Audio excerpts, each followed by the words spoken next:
guys.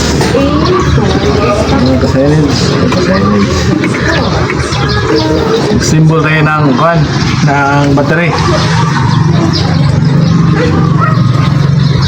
Live PO4 battery.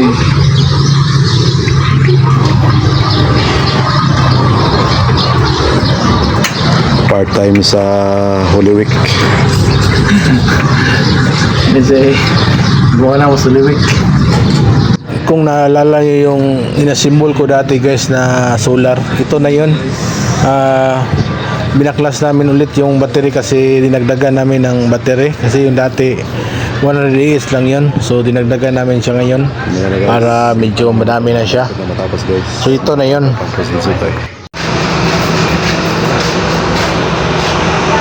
So ito na yun guys, yung dugtong nung dati kong ginawa. Ayan, hindi ko na pinakita sa video ko, pero dinagdagan namin ng ano to, ng battery. Ayan. So ayan na. Ano yung setup namin. Yan. Tapos ito na yung naalala nyo dati guys, ito na yung inasimbol ko na ano, na solar. Ayan, ito na yun. Ayan oh, nakasetup na yan. Papunta yan doon sa taas, sa panel niya. May dalawang panel yan na 550 watts na ano, na panel. So ito na yung ano niya, sandom. Ayan oh, nag-ooperate na yan. So ito yung ano niya, solar charger. Ayan. So makikita nyo, ayan, nag-harvest na yan. So nasa mga ano siya, 13.3. Ayan. So ito yung breaker nya. Ito na yun guys, yung dati hindi ko pinakita sa inyo kung paano ko in-install. Ayan na, nahuli na siya.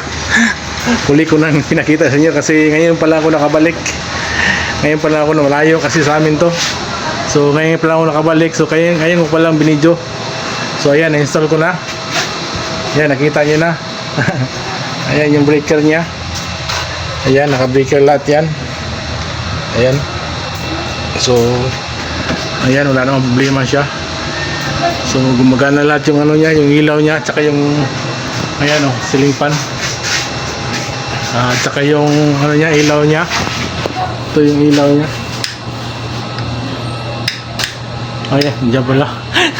Ayun, tingnan mo, lakas ang ilaw nya. Kasi dito guys, walang kuryente dito. Ito lang ang nagbubuhay dito, itong solar lang. Kasi wala pang connection ng ano to, kaya nag-snit up ng ano to, kuryente. So ayan, doon sa labas may tagi-isang ano doon, ilaw din. So mamaya pakita ko sa inyo yung ano, yung saan nakalagay yung solar panel. So ayan guys, ayan na yung setup ko. Ayan yung dati yung tinatanong kung saan na yung full video ko. So ito na yun.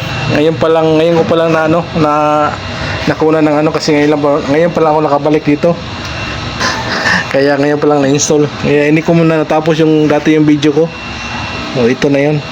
Ayan, nakita nyo na. Ayan yung battery nya oh. Yan oh, ang dami. Ayan. So ayan, pakita ko sa inyo mamaya yung ano, yung solar niya kung saan nakalagay. Ayan guys, so nandoon yung taas yung ano, solar panel, hindi makita kasi sa taas sa bubong. Ayan oh, dalawang ano yan, dalawang panel. Ayan, hindi masyado makita. Basta dalawang panel yan, nilagay namin dyan. Kasi pang ano lang naman to, pang ilaw lang naman. Tsaka electric fan. Pang ano lang to. Saka pwede na rin sa TV at saka washing machine guys. Magagamit na yan. Yan oh. Ayan, dalawa yan. Inabit namin dyan.